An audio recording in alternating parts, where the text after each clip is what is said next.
Who knew? Who knew this modern world? There would be like music and like a show, and that they have animation. And Yeah. It's the future, baby. that was intense. I don't know about all of you watching. I hope that was as an intense experience as it was for us. My name is Jamie Lee Curtis. I'm sitting here with Russell Goldman, who is my co-writer of a screenplay called Mother Nature. And Carl is standing, or not standing. You're not standing anywhere near us. Carl Stevens is the artist behind our fabulous, brand new graphic novel for Titan Comics, Mother Effing Nature. There it is. It is a beautiful book. The three of us were at Comic-Con. Oh, you just landed on a page with my face on it. I did. You didn't plan this, by the way. This is live. Oh, that's creepy. And we actually met in person for the first time at Comic-Con 3 weeks ago. Yeah. And it was the first time any of us had seen the book. And not only were we meeting, we've been working together for 3 years or so, and now we're holding the book, and it's thrilling. It is thrilling, and I'm excited that you guys are here with us to share in our excitement of this beautiful piece of art by Carl and Russell and myself. So just to give you like the weirdest little, like this is how this happened. I've had this idea in my head since I was very, very young. Since I was 19, I had this idea of Mother Nature. I had a whole visual, which is in this book, the actual visual from my head. Oh, how funny that I would just turn right to it, which is this sequence of a daughter trying to avoid her parents finding out that her lover slept over, and one of those car chases that go around the building. Anyway, I had this idea. I knew somehow we were blowing it with the planet. I knew it when I was 19. I wasn't a big environmentalist. I wasn't a science person. I just knew in my heart. And I had this idea, blah, blah, blah, never did anything. Went off and made the 2018 Halloween movie with David Gordon Green. And coming back from that experience, I had my mojo restored in the love of a kind of independent filmmaking. He shoots fast and is interesting and made me love it again. I said to my husband, I'm going to hire somebody to write a screenplay of Mother Nature that I can direct. And my husband, who doesn't say a lot, said, why don't you do it? And I kind of looked at him like, right. And by the way, that was exactly the voice. Like, right. And he said, well, yeah, you do. I was like, no, I don't. And anyway, so I started writing the screenplay, and I wrote a 40-page treatment. Swear to God, it's still on my phone. I wrote a 40-page treatment. If I go to the bottom of my notes, I dictated on what's happening? No, that's bad. Too much glare.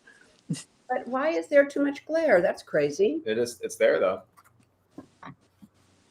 Oh, it's there on the bottom. It says Mother Nature. It says Mother Nature 3/1/18. March 1st, 2018. I wrote a 40-page treatment of the story. And I called a friend of mine who happens to be Russell's mother. And she had mentioned to me that her young son graduated from Wesleyan as a film major, was living in Los Angeles looking for work.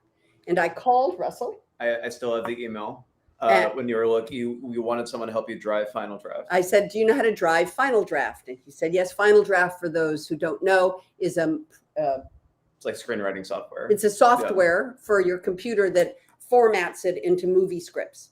And Russell came over. And all I remember about Russell coming over was him with a laptop going like this. Well, you can't see because the banner for Premiere. Now I have to make like a whole thing. Hold on. Imagine this is a laptop and I'm talking. It was like this. He's looking at me and talking, and I'm going like, "What the are you doing?" And he said, "I'm taking notes." I said, "What?" He said, "I'm taking notes, and then I'm going to email you the notes." So clearly, he had some skills. Russell started working with me, formatted the script into script form, and then he and I sat together as I tried to write the screenplay.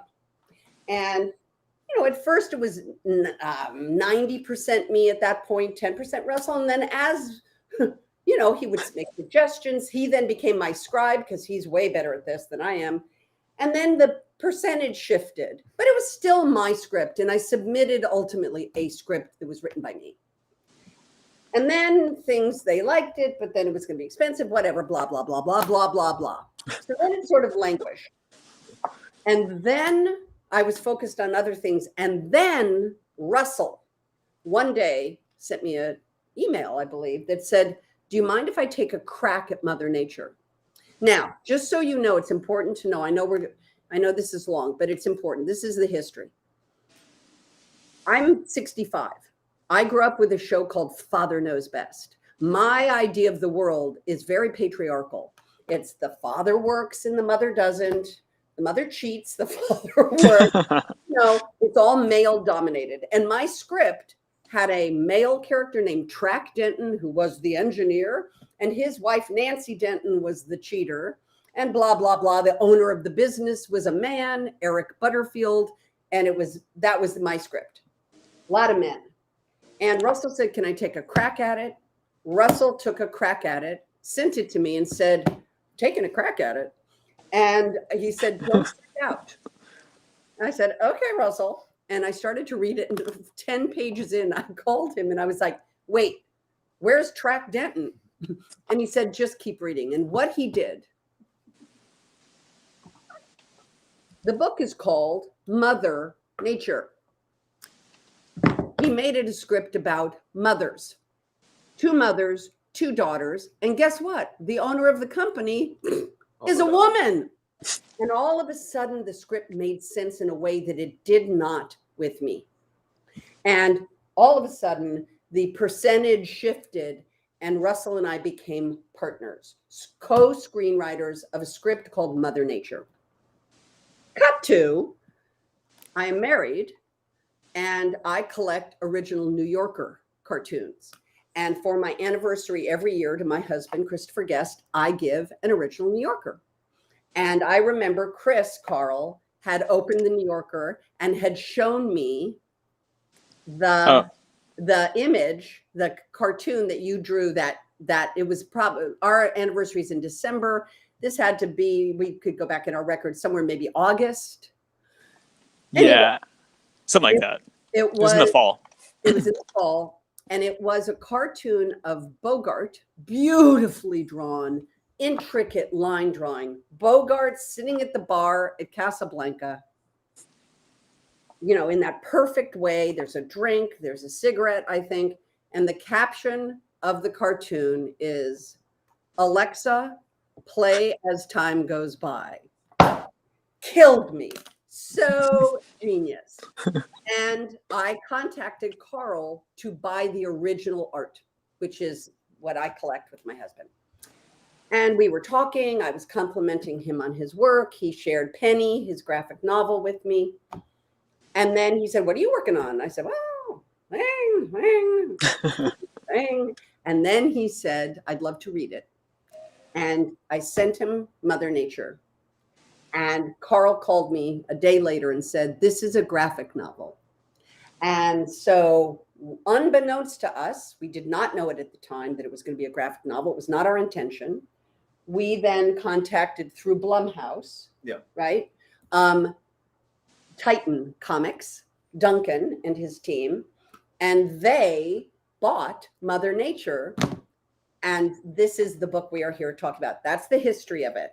So, Carl, my question for you just popped in my head is, how do you take a screenplay, which is visual for sure, and it's broken up into scenes? How do you adapt a screenplay into novel form? It's usually the opposite way. Right. Well, that was the challenge. Actually, do I have it? So I took the screenplay, which was very descriptive. There was a lot going on visually, not just through the dialogue, but like the description of what was going on in each scene. And I proceeded to break it down as like you did it page by page? Yeah, page by page as a storyboard. Oh yeah, here it is. So I did these this is like one of the later scenes. Very bright. It's unfortunately bright because you can't see it. Yeah, we can see it. We can see it. Yeah. Okay. So I would just do these really rough storyboards.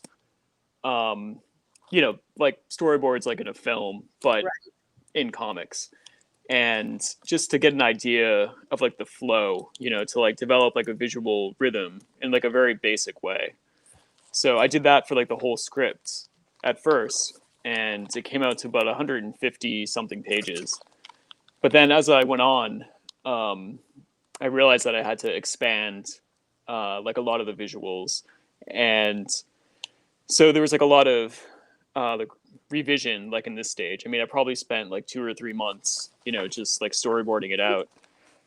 And then once I had it pretty much figured out, then I got my friends and, actually hired a couple models to pose for like some of the poses that I'd like come up with.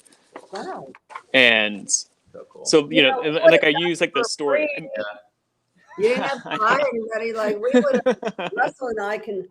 Yeah. We can do things. That's true. Yeah, I should have flown out there.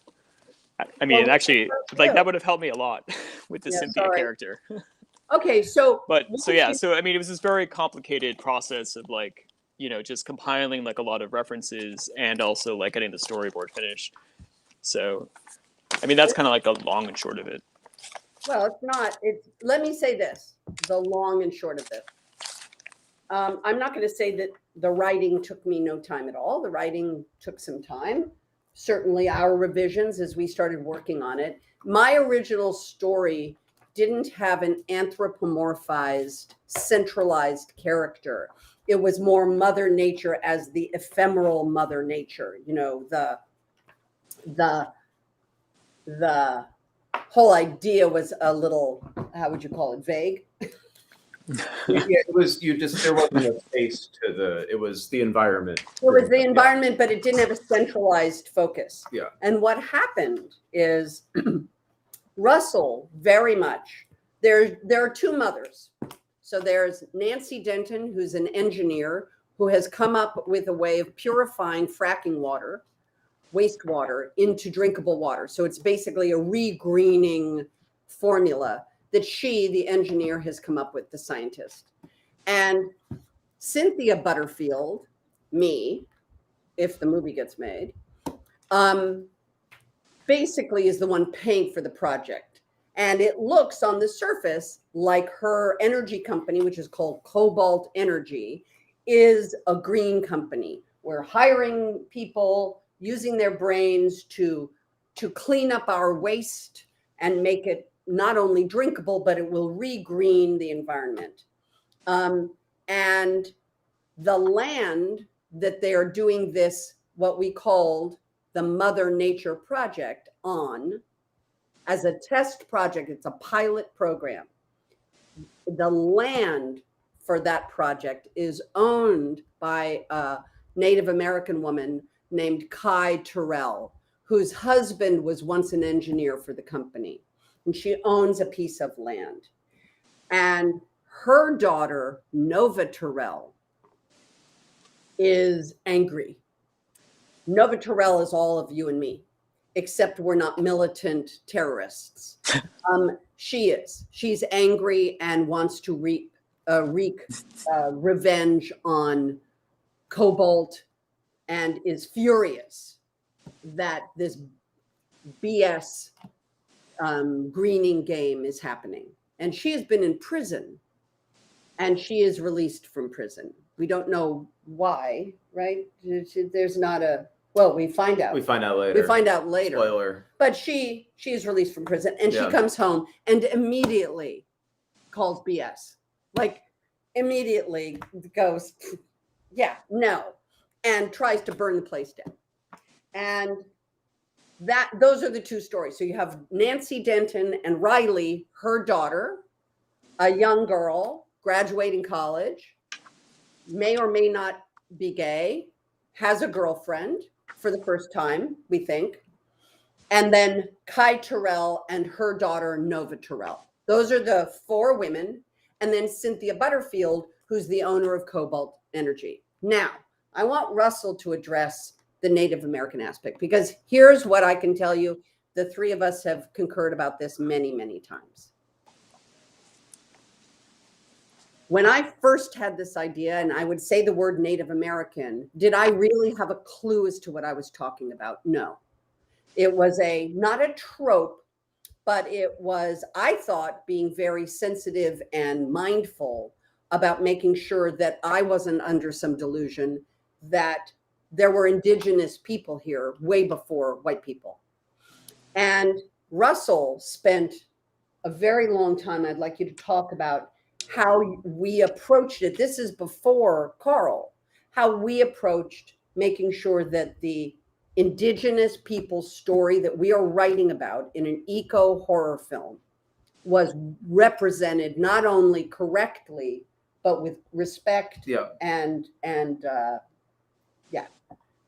that ties into what Carl was saying too about his process, where he did all sorts of incredible work while the script was changing, in part because a lot of the supernatural, how it was defined in the story, was changing, and that was a process that started probably in 2019 or 2020, talking to one, and then two, and then three, and then more people, more indigenous creators,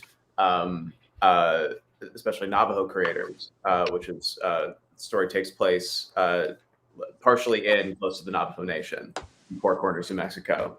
And it was a matter of figuring out, from our perspective of telling a multicultural story, what the most effective, sensitive, and dramatic approach would be. And we ultimately pivoted away from a Western conception of nature, Gaia, which was I thought I was like really on it, that I wrote about Gaia as if I knew what Gaia was. And we were encouraged to look in the other direction and say, actually, they understood that the intention was to not depict a Navajo spirit as violent, but if you did enough of the legwork, and you chose, in this case, the right spirit and represented its creation story with accuracy, then you can effectively, you can show people a new story that they might not have seen before. Mm-hmm. So it was years of research on our part, and it was years of collaboration with really wonderful people that brought us to this point. But it was a lot of trial and error, and I think that's a really exciting thing. And I feel like both of you would agree about this medium, is that you get to see things on their feet and see how they're working, and keep revising, and thankfully having a bit of a malleable publishing date where we could revise. But we can. That's where, by the way, having a really good partner. Yes. Titan has been amazing. Carl, that was a great answer. Thank you.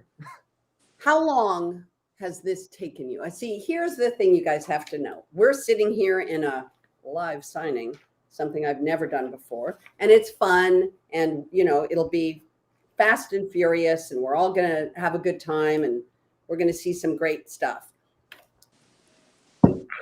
How long does a book with this amount of detailed storytelling, how long does that take? Well, this took, because it's 177 pages, and there were some blips about when I could and couldn't start, but it all took about 2 years. 2 years. So when I do my math, 365 times 2, that's a lot of days. Now, I know you're in your artist studio, which is a hallway in your house. Yeah. With some bookshelves on one side. It's probably the width of a queen size bed, if that. Right. Fingers Yeah. to the wall. It's Right. about my wingspan. Yeah. Okay. And you're facing a window, I know, Mhm. in the city that you're in. I don't know. That's right. Where Oh, yeah. You can say it. I'm in Boston. you're in Boston, and there's a window. Okay, and there's your drafting table. That's right. And what I want people to understand is that this work of Carl's is elaborate, painstaking, multi-process, multi-iteration, from thought, conception off of our screenplay to storyboard to pencil drawing to line drawing to coloring. That's right. I could go grab one. Hang on. Oh, June, as we would say, now you're flirting. Oh, so while Carl's gone, he did an amazing job. It's so thrilling to see. There is a vista. So and then I'm going to tell you guys a funny story, which will make you laugh. But this vista here, which is the fever dream of this young girl who is possessed by the demon coming out of the ground, the spirit, that vista is so exquisite because it honors the landscape, it honors the land. Oh, look at you. Okay, it's so funny. I just pulled up almost an image from that same section. So Is that your original? that is an original painting. Wow. We can't hear you. You've somehow gone quiet. Click back in. No. Oh, we haven't lost you. We don't want to lose you. No. How did we lose him? Okay, you go figure it out. He's going to come back, by the way. What I was going to show you is in that sequence, which is the opening of the book. Hi, Carl. Hi. Can you hear me? Yes. Yeah. Okay. Welcome back. Thank you. That is an original painting. That's right. Yeah, it measures 10 by 13, the image area. So, Wow. and each page probably took me about 20 hours. Okay, so you guys who are doing math, that's 165 times $3,600. 36. Oh, you did math. Oh, wow. So, Wow. I actually want to do that now. actually, this took me less time because it was more monochromatic. Yeah, well, it's amazing. Okay. And what's beautiful about it is that, you're flirting hard with all of that's gorgeous. Oh, The thanks. colors are just incredible. And then it's all watercolors, you guys, which is It is. a medium that is, yes. Here's the Ooh, palette. that's good. Here's a brush. Charlie, that is 5 months of work if you did not sleep and you did not eat and you only drew. Yeah. That is 5 months of that is incredible. And this is storytelling. And I noticed on our phone, can you bop our phone? So I noticed a good question from Jonathan was, what makes a great book, in your opinion? So I'm going to ask all three of us that question. It's a really good, like, what makes a great book? Carl. What makes a good graphic novel, I think, is that if the dialogue is really good and the visuals are clear and easy to understand. And I think we have that. Propulsion, no matter what the book Propulsion. is. If you can't put it down, then that's all I need. That's what defines a good book to me. Yeah. And I want to see something that I've never seen. To be honest, hate books into movies. Hate to say that. Third one. Oops. Except as you see, this started as a movie into a book. So then the book into the movie won't be so hard. And the book I think of is The English Patient. which is a fantastic novel if you haven't read it. And there is a house that has been bombed out. It's been waterlogged. And this is where a lot of the action takes place. And I never saw the movie because I don't want to see someone else's interpretation. I have such a visual memory of what I imagined that looked like, that for me, that's what makes a good story, is this fantasy world that I enter. And I go in feeling like those characters are my family. And then as they make their way in a story, I find that to be really exciting. You heard why I was inspired to do this. Yes. The question was, will I be in the motion picture? Yes. And we don't know who's going to make it. We don't know when we're going to make it because we're on strike and we can't talk about such things. Solidarity with our SAG, AFTRA, Writers Guild, brethren. Yeah. Not brethren. You can tell I barely got out of high school. But so the joke was that as soon as we made Eric Butterfield into Cynthia Butterfield, then very quickly the conversation was, well, I guess we know who's going to play Cynthia Butterfield, kind of an older woman who runs this energy company. And again, Carl and I never met. We've spoken on the phone. We've had a couple Zooms, very brief Zooms. We've texted. We've spoken on the phone a couple times. We know each other peripherally, but we don't know each other. And all of a sudden, the images started coming in from the book. And, we would get a batch. Like Carl would send an email with newest batch. And it was pages and pages of this gorgeous artwork. And then one day, I'm like at my computer and I'm looking on it on my computer. And this is what came up on my computer. Now, let me just say this. You all know what I'm talking about here. This was cray-cray. This was absolutely incredible to me that Carl never met me and somehow captured my expressions in such a vivid way. So, yes, to answer your question, will I be in the motion picture? I think so. I think it would be very hard not to give me this part, if you know what I'm saying. Even if I'm it. Yeah. Is this the first time that you're playing that you would play a villain? If the movie I played a kind of nasty mom in a movie called Mother's Boys. Oh yeah, that's right. Yeah, it was in 93. Semino, Miramaxy, kind of creepy, thrillery, creepy. I was a creepy mom. Right. So I was creepy. I'm really nice. Yeah. And True. so it's very hard to imagine me being so grumpy, but anybody who knows me knows that I can get a tad grumpy. You have the range. So Oh. thank you. I like this very much. Oh, where'd it go? Hold on. The creative process. Yeah. I like the creative process behind the characters in the illustration. So here's what I like. So for me, as a neophyte screenwriter, I know you guys are going to laugh. I have a glass door. This isn't my office. This is my offices.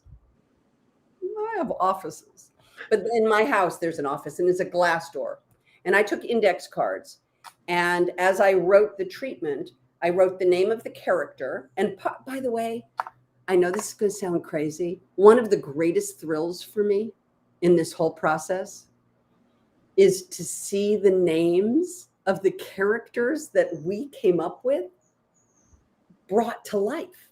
And like Kai Terrell, Nova Terrell, these are names that popped out of our heads. That thrills me. So I put characters up on the wall, and then I thought of all the natural disaster way that people can die. Hailstorms, tornadoes, floods, lightning strikes, um, um, electrical Tumbleweed. outages that cause things to happen. What else? Yeah, tumbleweeds. Tumbleweeds. Anybody else ever been on the road and had a tumbleweed come at you and it scares the shit out of you?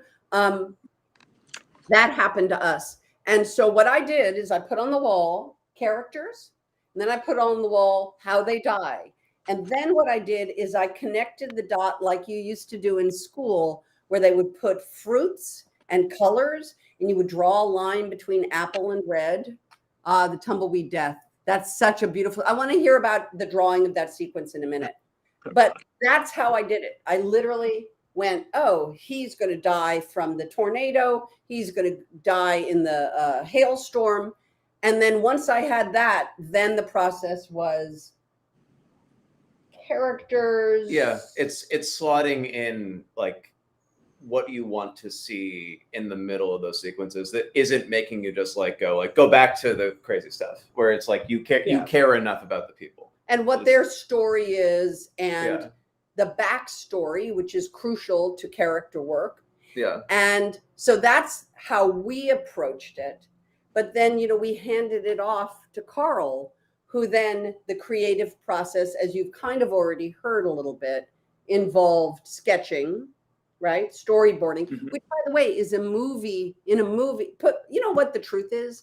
We have the most expensive and most elaborate storyboard in the history of the movies, is what we have. Yep. Because movies now storyboard.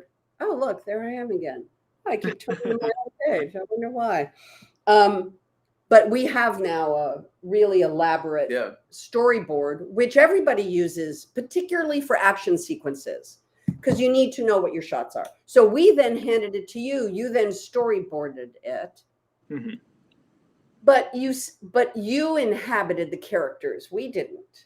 That's the beauty here of the process. Especially how they were how they were visualized as people. Yeah. I will never forget seeing, I think, the first thing that you drew before we even started this process, which was part of the Possession Nova sequence. And I like teared up because I was like, oh my God, that's Nova. Like, she's been in our heads for years. Yeah. And now we're seeing her. And it's not like we sent pictures. Yeah. But we didn't send you, we didn't say, think so-and-so. You somehow fixated on my face and decided to make me a big part of this book. But the rest of the characters basically are from your imagination, which is the process that I think is most exciting to talk about. Yeah. All of this is creativity. All of this is imagination. This is just a very elaborate version of my very dark, but correctly concerned imagination. Yeah. And then Russell's contribution, which is enormous into this story, because he grounded it in such a reality base and respectful base that we're not using it as a trope. We're not kind of conveniently using something. It's rooted in truth. And then you literally create these people. What is that like? To sit there and draw all day. Yeah. Well, but it's not just drawing. Mm-hmm. You're creating a person. Yeah, I mean, I guess I just did like a lot of sketches, and like I just tried to get inside the like heads of the character. I mean, I did like a really close reading of the script and just really tried to get a feel for it. I mean, we even like traveled, like my wife and I traveled out to the Southwest, to New Mexico and Arizona, and I took a lot of reference photos to look at to get a sense of space. I mean, because it is a story about this landscape as well. So like I wanted to make sure that I got that right. I mean, I live in the Northeast, and it's kind of the opposite of Arizona and New Mexico. So I really felt I had to go there to really understand it. But like the actual process of just sitting there and drawing, I don't know. I mean, there's like a weird alchemy. I mean, it sounds pretentious, but like when I'm just sitting there like working on it, like I really just start to like inhabit the story, I mean, like some days it's just like lines and like color, and I'm just thinking about all the formal qualities of composition and stuff like that. But there is kind of like a general feeling of you know like just space, I guess. And I mean, I don't know. It is hard to describe like craft for me because like on one hand it's very mundane and kind of like everyday, and then like on the other hand, it is creativity, but it sort of comes out in like dribs and drabs. I mean, it's similar to like the writing, I'm sure. When like you just have like that idea, but like a lot of it was in the script, so I was just trying to like direct it in a sense. I mean, I did feel like I was a director of this, Well, choosing like the best angles and question. Of course you Yeah. are. I mean, of course you are. You're very Yeah. much a director. yeah. And I mean, like I've always studied film too. I mean, I'm I mean, I watch a lot of movies, and I'm friends with a couple critics, and Yeah, no, I think you are very much a director. And the one of the questions here, which is, obviously I'm going to steer away from as much about my work and what I do because it's very different here, but it's about character, sort of characters, like about me being this old actress who's had a couple chances to really make some fun characters that will live forever. Oh. And how does that kind of feel? And, Russell is a young director, but even in the work that you've done, I feel like you've written and directed things like they have come to life. Nothing I have ever done that I have written, written books for children that become, with my partner, Laura Cornell, who's my artist partner for children's books, and then they come to life. And it's extraordinary. But you're the only person who's actually written a character and had that character come to life on the screen. Yeah. In Return to Sender, can they watch it on YouTube? Yep. On YouTube? Yeah, on Alter. On what? It's called Alter. What's called Alter? That sounds like a dating site.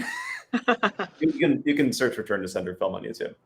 Yeah. Return to Sender film, which is a film that Russell wrote and directed. It's really good. That must be I've seen it. weird to see. That is weird to see. I think and even then you have like what Carl is doing, as you mentioned, you are the only visual template for any of who those people are. Like as actors that you could recognize in a story. When you're directing something, it is a conversation with, like, as soon as you cast that person, it's like 80% of the work is there, and then in collaborating with that person to see that character to life.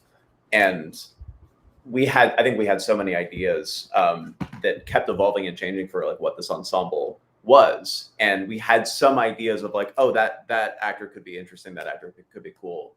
But they were really rooted in who these people were, and they existed with us for a very long time. And I think that was part of the, like, when you work on something forever and then you see it in front of you, it kind of takes your breath away. And I think Carl was able to do that without actors, without cameras, and as he said, like directing just this an incredibly visually comprehensive and clear idea of what the story is, that now we get to associate these faces as these characters before any movie is made, and like it gets to exist as its own thing, and that's so exciting to me. I have a weird artist's question that I am asking for the first time because we've never done a live signing together, and we're live signing right now. I've been, by the way, doing double duty. I've been yakking away. I should, by the way, maybe have a job as a live signing, like, talk show host where I do the live signing and yakking, and then but I've been signing away over here while you two are yakking away. But here's my art question. I need to sign a few. Yes, please. We were signing on the front Mother Nature page. Yeah. My question to you is, Do you keep like a little picture once you've drawn Nova, once you've drawn Kai, once you've drawn Nancy, Riley, Blake, all the rest of the characters, Leroy? Do you keep a little thumb, like how do you keep them in your head? Because you draw that same person over and over and over again. Hmm. Yeah, I mean, I have sketches of them. Like And in but different, you keep those yeah, near you? yeah, I do.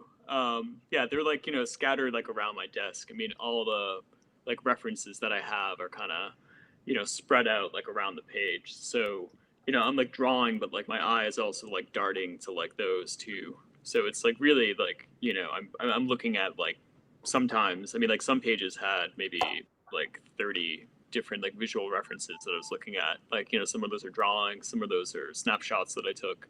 Right. It's just like all this different stuff that's just kind of there. So I mean, it's almost like a form of collage in a way, Mhm. you know, Mhm. get it all together. Yeah, it's super interesting to me because I've never been drawn to this degree at all, and it's thrill. I mean, it's super cool. Yeah. I have two more things to talk about, but we're doing well. It's 42 minutes into this. I feel like we're grooving. Okay, here are my two things I want to talk about. The first is the cover. So this is the cover of our book. It's a Mother beautiful Nature. cover. It's beautiful. It shows young Nova Terrell in her most angry, Possessed frustrated, possessed by the Anaye. by the enemy of people. Anaye spirit.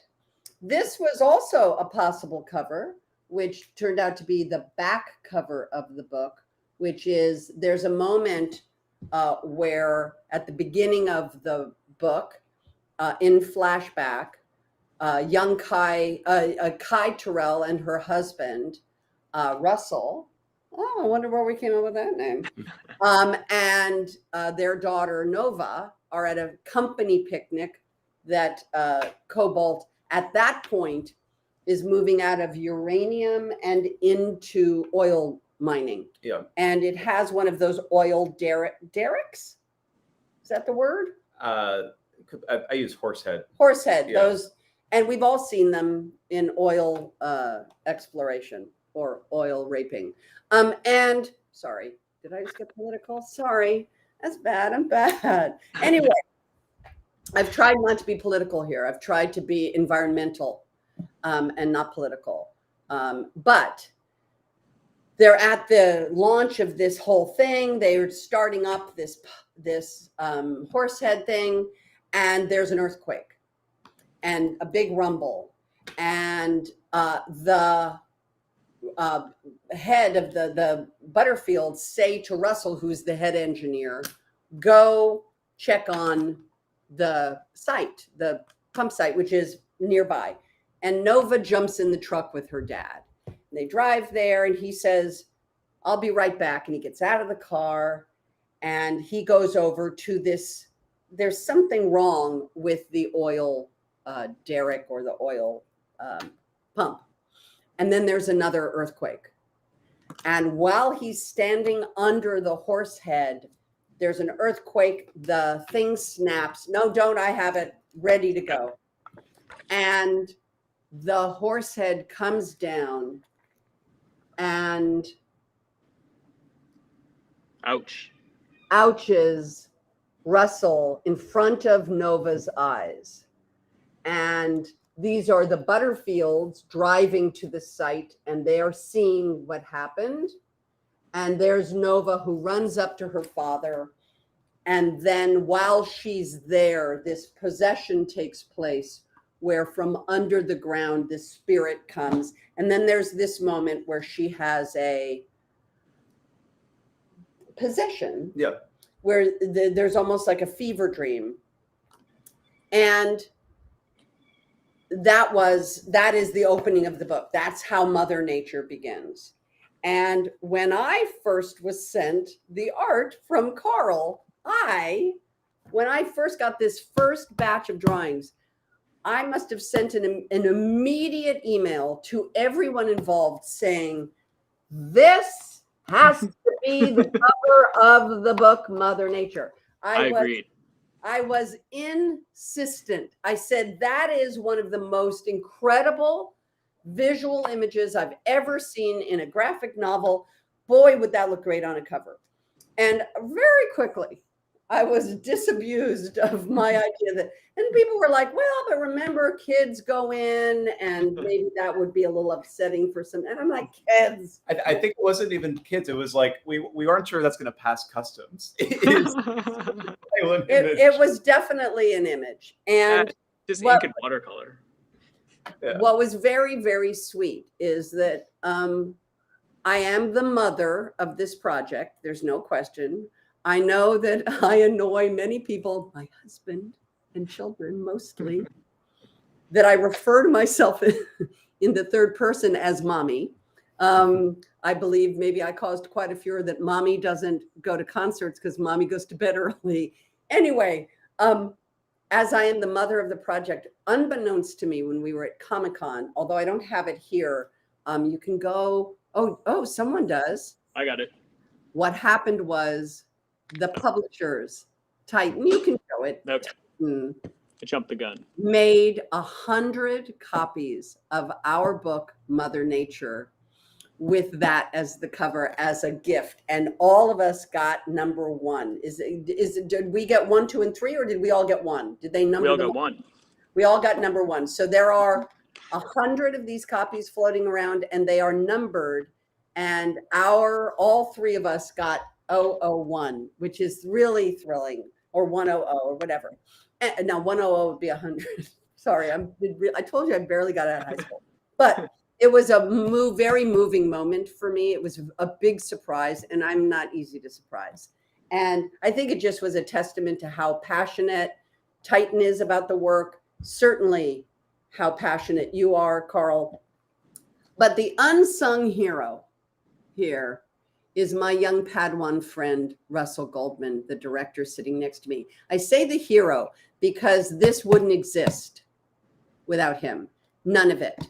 The story wouldn't be this story, which is why it became good. It would not have the depth of truth particularly vis-a-vis the indigenous people and their story. And he has been a great partner for the three of us. And I have a gift for him. Oh, shit. That's going to be given right here live on television. Oh, no. Hell yeah. Okay.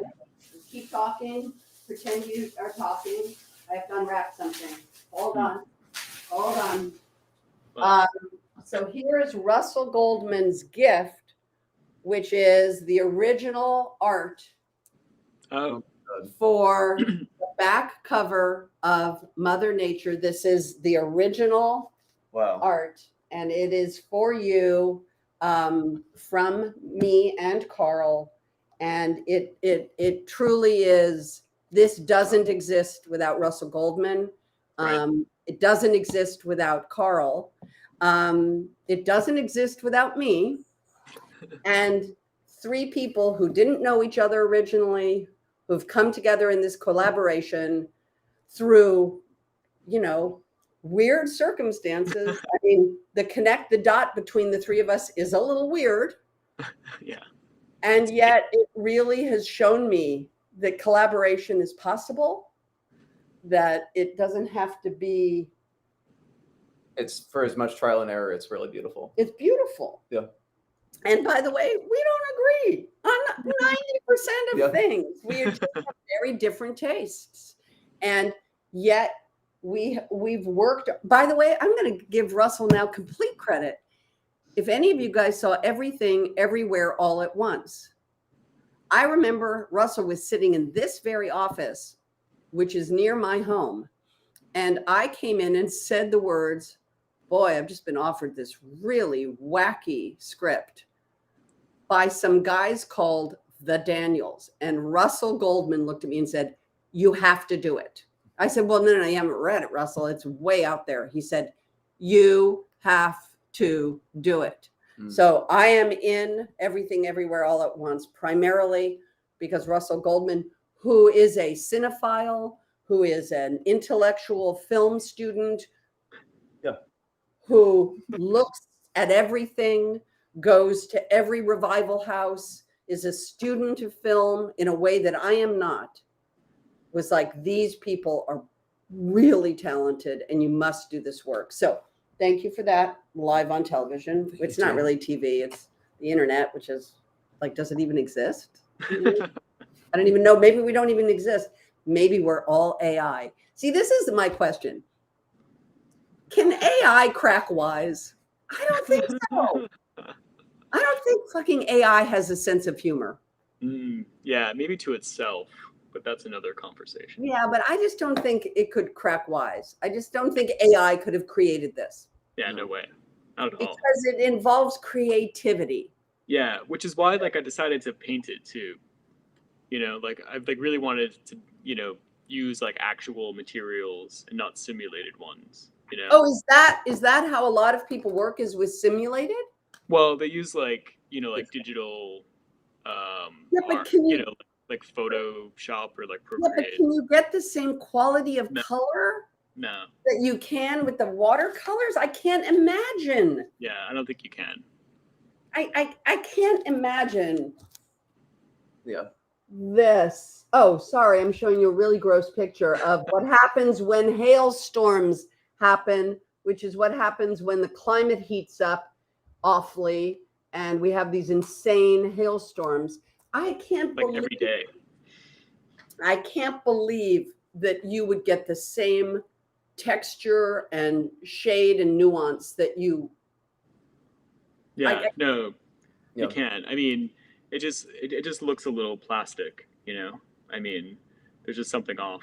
I mean, it's, you know, it's a simulation. It's not Especially quite, in still image. not Yeah. quite Yeah, it's real. a simulation. Well, guess what? That's what AI is. For Right. anybody wondering about like why we're gushrying about the AI thing in show business, it's a simulation that's not real.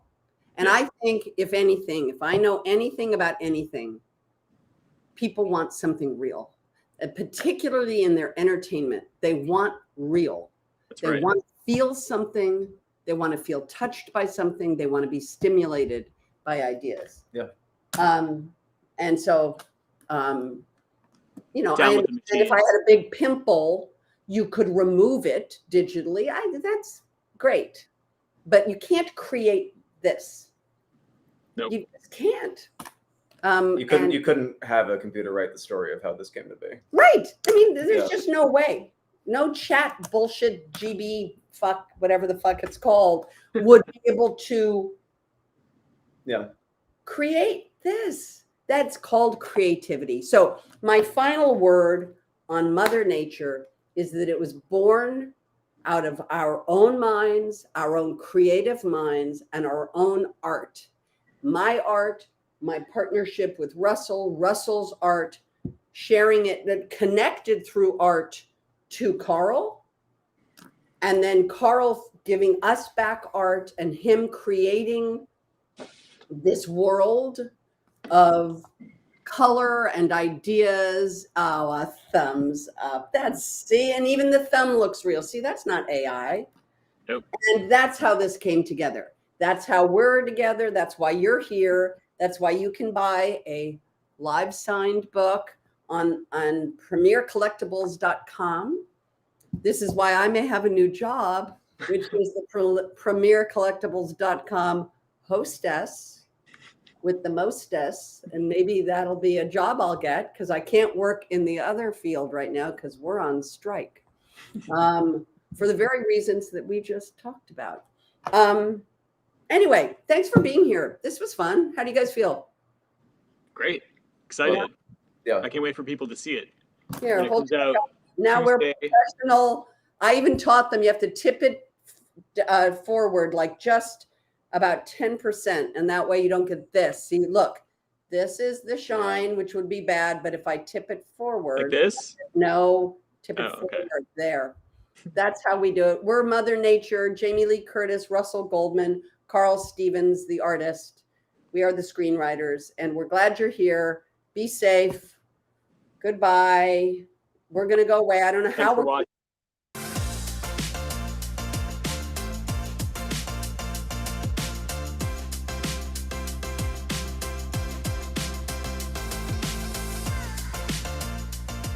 Hey, this is John Acuff, New York Times best-selling author of 7 books and someone who's done a live signing. If you like the one you just watched, make sure you check out our YouTube channel. It's full of amazing authors having great conversations and signing books for viewers just like you. So make sure you subscribe, and thanks for watching today.